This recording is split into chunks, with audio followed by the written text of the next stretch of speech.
The next component that we want to introduce to the crossover network is our treble filter. This is a high pass filter that has a cutoff frequency of 2 kilohertz. So we want to pass information that has 2 kilohertz of signal frequency or higher.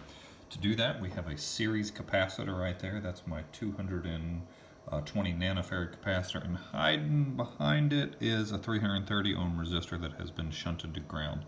So you can see that I've jumpered over the output of the buffer using that gray wire into the capacitor. So that's a series capacitor in a grounded resistor. So that makes a high pass filter.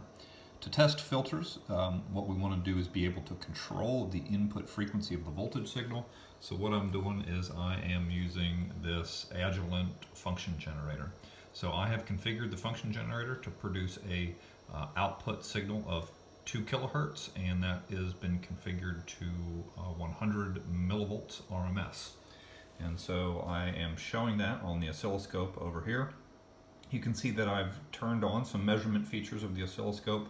The RMS value of the input waveform is about 100 millivolts, and the frequency is 2 kilohertz. I picked 2 kilohertz as the input signal because that's supposed to be the cutoff frequency for our treble filter that we designed in this.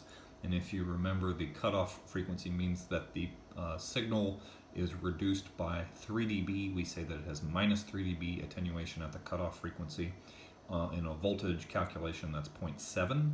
And you can see that the RMS output voltage that I'm getting is about 0.7. I put in 100 and I got 66 out, so about 70% of the output. So remember, 2 kilohertz is the cutoff frequency for ideal components, and so it's going to vary a little bit. The nature of the high pass, The nature of the high pass filter is that it should attenuate low frequency signals. So I'm going to go ahead and drop the signal frequency down to, let's say, 500 hertz. And you can see that the amplitude of the input waveform did not change, but the amplitude of the output waveform from the filter dropped dramatically due to the attenuation of the high pass. I'll go back to the cutoff frequency here. So we're back to 2K right here. You can see that the voltage has been restored to 70% output at the cutoff frequency, so that's good. Now I'm going to go up in frequency. What we should see is that the amplitude of the output waveform increases with frequency, right? Because now it is not doing any sort of attenuation. We're definitely high enough. So you can see that as frequency increases, what am I at? I'm at quite high. I'll change my volts per division so we get a little bit better measurement there. We can see that they're almost identical at this point. I'll go to maybe 10K or something.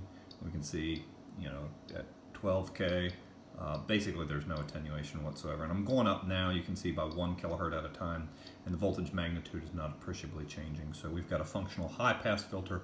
It blocked our low frequency content. It passed our high frequency content. So that was the next component of the crossover network, was the treble high pass.